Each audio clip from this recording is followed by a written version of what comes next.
Hey, Collective. Welcome back to the Oracle's Desk. I'm the Oracle. It's nice to meet you. Welcome to my desk.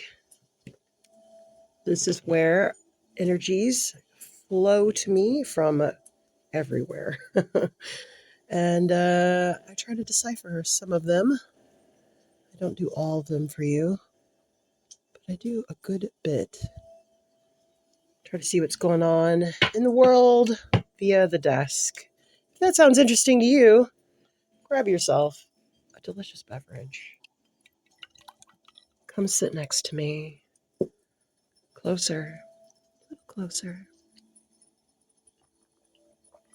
We're going to need the whole family for this. This is some Oracle magic. I haven't done it in a while. This is called Before, During, and After. I usually used to only do these at sunset, but now I'm doing them right now for you. Two of the decks are the full deck. This deck here, the Before After Tarot, is just Major Arcana.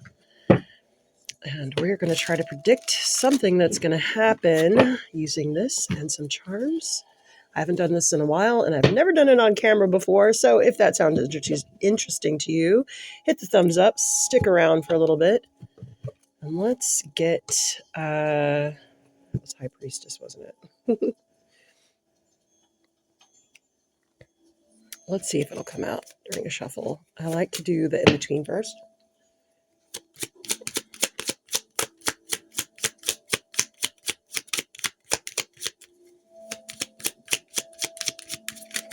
Something about the middle. I'm seeing the fairway split card. Decide what kind of game you're going to have by how you have the ball fly down the fairway, something like that. Magician. Yeah.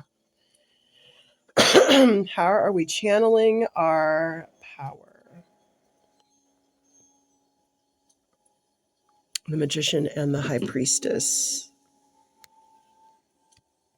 Okay, so we got Magician on the left, High Priestess on the right, and the Moon above. I see you, Moon, don't worry. I know you're not doing anything to hurt me.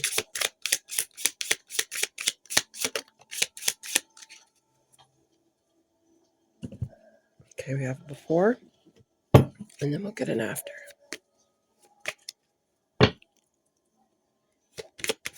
Told you I would wait. You asked me to. I am.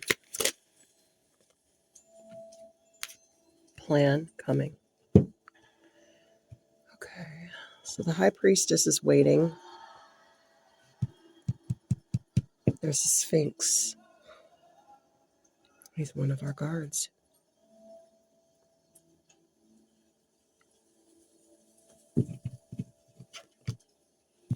The Moon. Fuck off. Yes! Divine energy come through. Divine Collective. Did I not say the Moon was above? Wow. I don't know what's going on, but let's get some before. Let me see this moon rise. The moon rise. Moon fully risen. You know what? Maybe we need Thoth. Yeah, over the house. Tell me about the night. One card, please.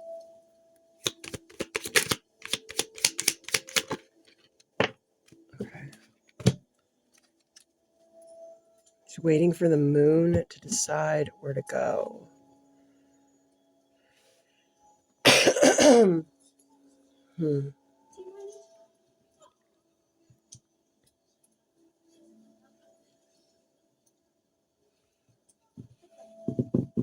Show me the way to go home. I'm tired and I want to go to bed. I just had a drink about an hour ago and it went straight to my head. Oh. Something about the door, something about the pillars, pillar of severity, pillar of mercy, the moon above, the moonlight coming down on the chalice. Chalice again, guys. Keeps coming up. I mean, the chalice could be a woman. It could be the cup of Christ. It could be the flow of Christ energy or Christ energy or divine energy. I don't know how you want to put it.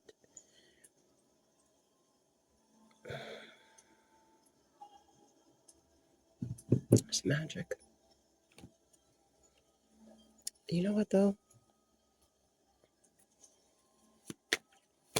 I'm going to go with some Thoth here because this is seems a lot more complex, and I may need to do some astronomy stuff because the moon is here. Maybe I should get the moon out first, and then we'll pull from the Thoth deck. There's a big message here about this moon. My moon. Look how magical you are. How could I look away? I don't know why this is happening, but it is. And every time I fight it, it gets crazier. So I'm going with the flow, baby. I'm going with the flow. And so far, it's worked out for me. I hope it's working out for you. Second house. Taurus. Ruling sign.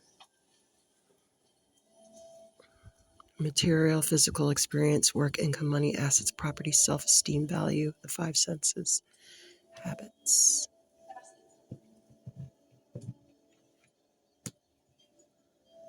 Also, Taurus is Venus. And I can't help but notice these two are together. Let's get another card for the moon. Can't fight the moonlight, no.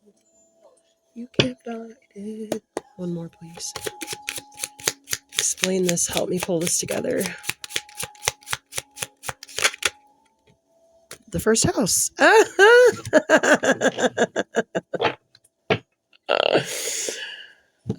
Spirit. See, it doesn't leave me alone. It doesn't leave me alone. Do you believe yet? Oh my God. Uranus. Aquarius. Social justice, clarity, groups, membership, humanitarian, futuristic, science fiction, wishes, and liberty. First house. Second house. So there's something fundamental here because we have number 1 and number 2. But also, is this the 11th house? Oh, this is the 11th house. So we have the 11 here, 2 here, 2 here, and then the 2 pillars here.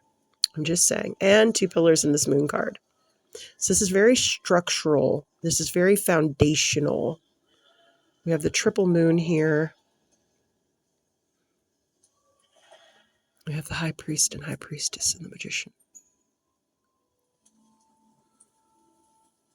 Something about the moon energy coming, the light of the moon, the color of the light.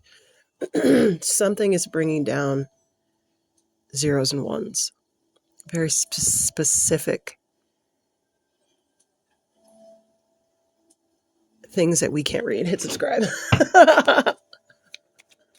Toth. Put your left foot in. Put your left foot right. Put your left foot out. Shake it all about. No more hokey pokey. Let's turn this reading about. I can't get away. I can't get away. It did drive me mad at once. I ran. I did. I ran. I'm a good runner, too. I'll ice your ass out for all eternity. Believe what I say. That's so funny. This was at the bottom of the deck, and I was like, grab it. And I'm like, no. The 3 moons again. This came in the other reading, 933 on the clock. This came in the other reading I had just yesterday about the labyrinth. They pull me back in. Triple moon.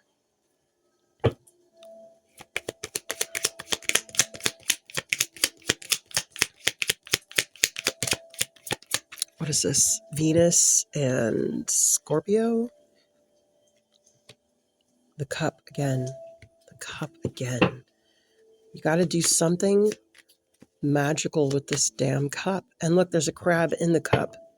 Isn't this the profane beast or something that comes out of the water during the moon?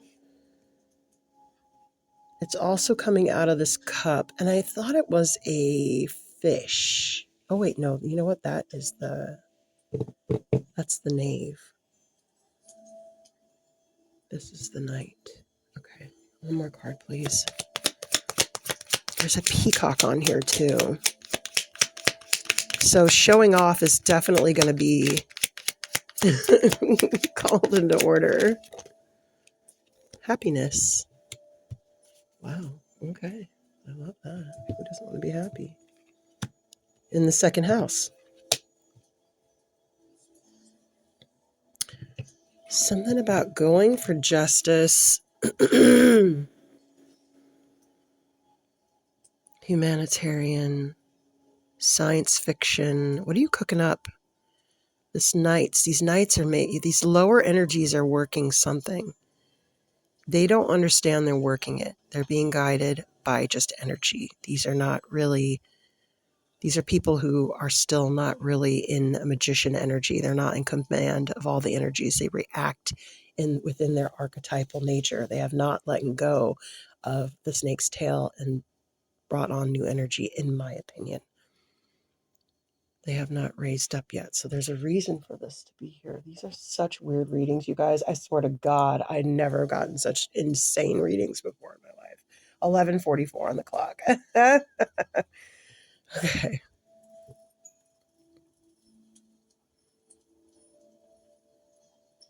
This is about the age of Aquarius too.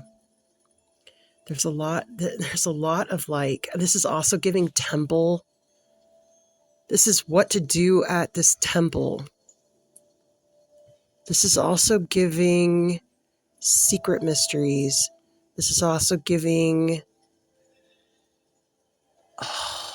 remember Bilbo Baggins at the wall on Doran's Day. At the wall on Doran's Day, when the moonlight shone, they thought it was the last light of Doran's Day that would make the keyhole, but it wasn't. It was the moonlight. There's something about that with these mysteries and light, specifically color, specifically moonlight. And it's right before it rises. Maybe this is a temple again, or maybe this is something in the Sphinx. I don't know. It's really weird. These are, because see, here's this building. And I say that because that's a pyramid, right?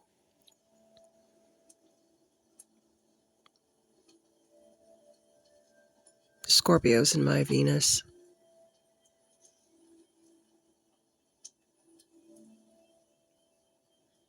So that's why it resonates with me.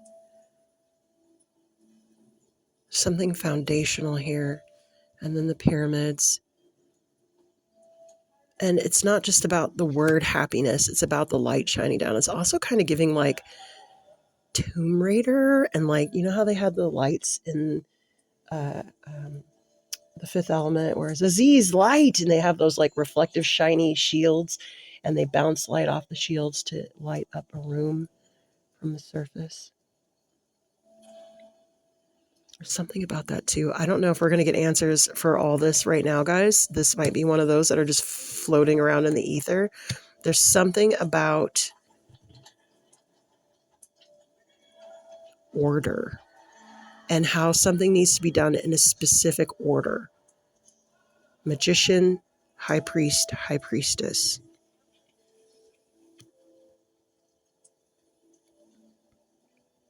It's some kind of building or temple. It's funny too, because the last read I got was a building and a temple too. I'm going to go for the Akashic, and then I'm going to stop this read because it's already going on like super long, and I already did like a super long read earlier, and I don't want to keep you guys forever playing around with these cards. 14:44 on the clock. So I know this is right. We are going to get the exact thing that we need for this. It's not going to be weird. It's not going to be strange. And we're not going to have any throwaway cards. It's going to be that clear. There's something about wielding magic under this circumstance in this temple.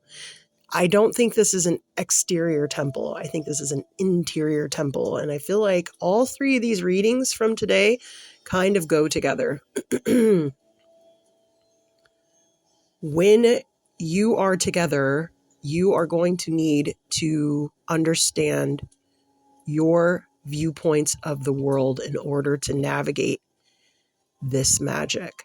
And when you get this magic, just like the warning I had yesterday too, a lot of people are starting to get anointings. And if you get an anointing and then something, you'll get tested to see if you are going to use the power well or not. And you're going to have a big test because there was something going on in someone's house and they were going to get this anointing energy, and then they could either pop off and destroy everything, or they'll be able to, pull it together. And that's, always the hardest test. Doesn't Buddha say, if you want to see how enlightened you are, go home? Tell me about this temple. Tell me about this work. Tell me about this time. Tell me about this era. Tell me anything relevant. I was drawn to the Egyptian cards earlier today. Maybe I should do one of those reads. I don't know. A few cards.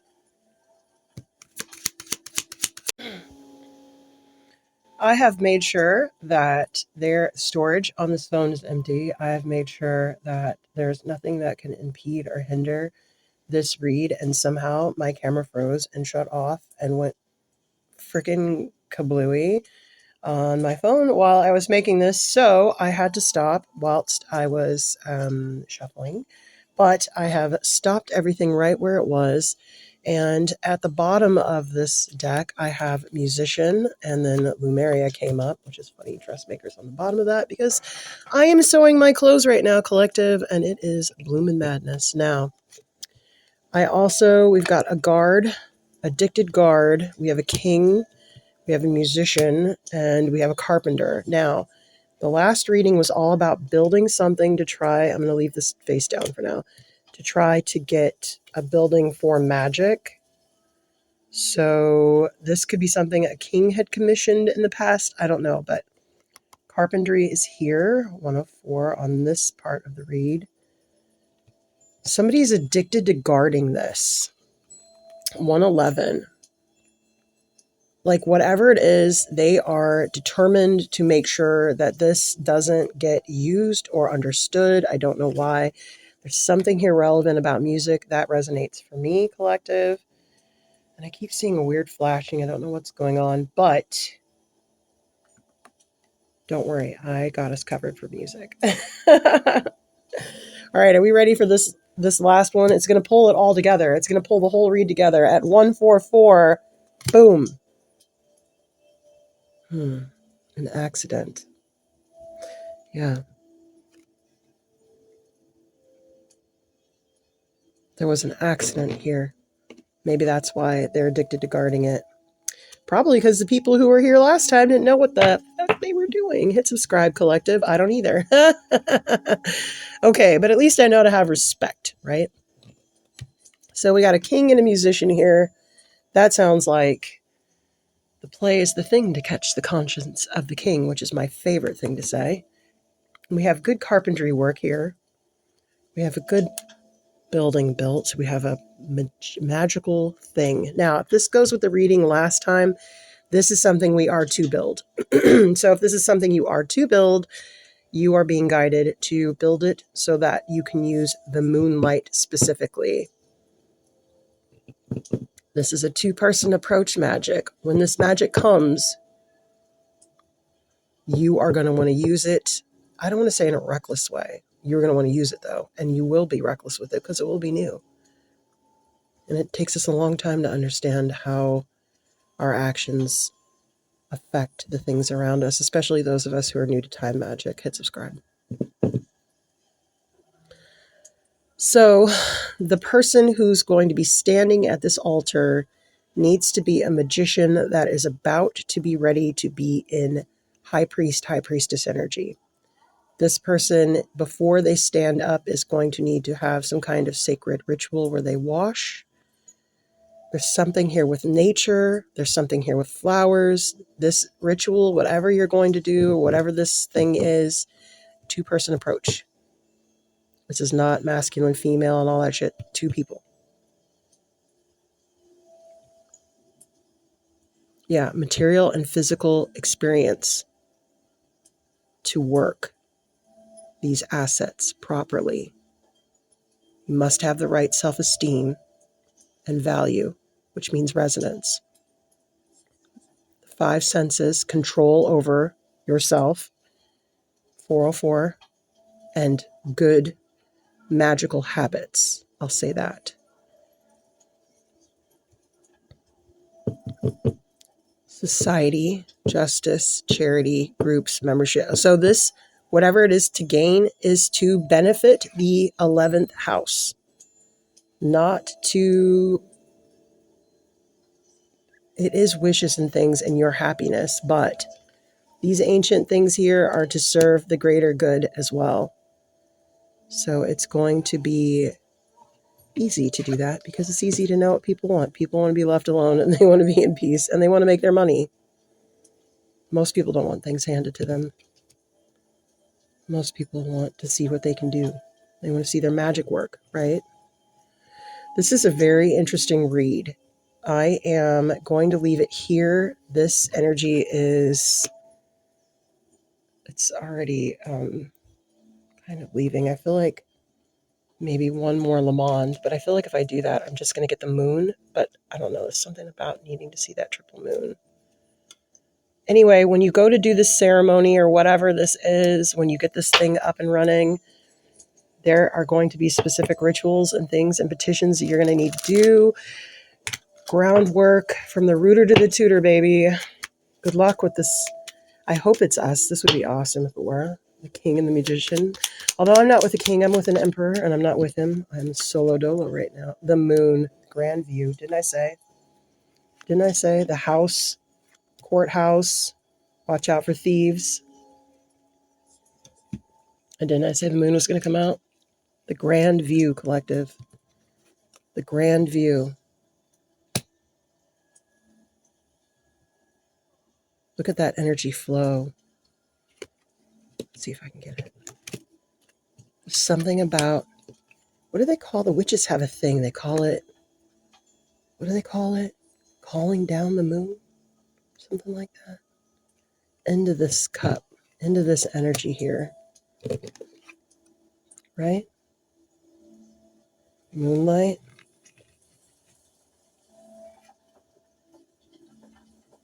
Moonlight. 3 crescents. And then it'll work. And when you're working this energy that's coming to you from this ritual or from this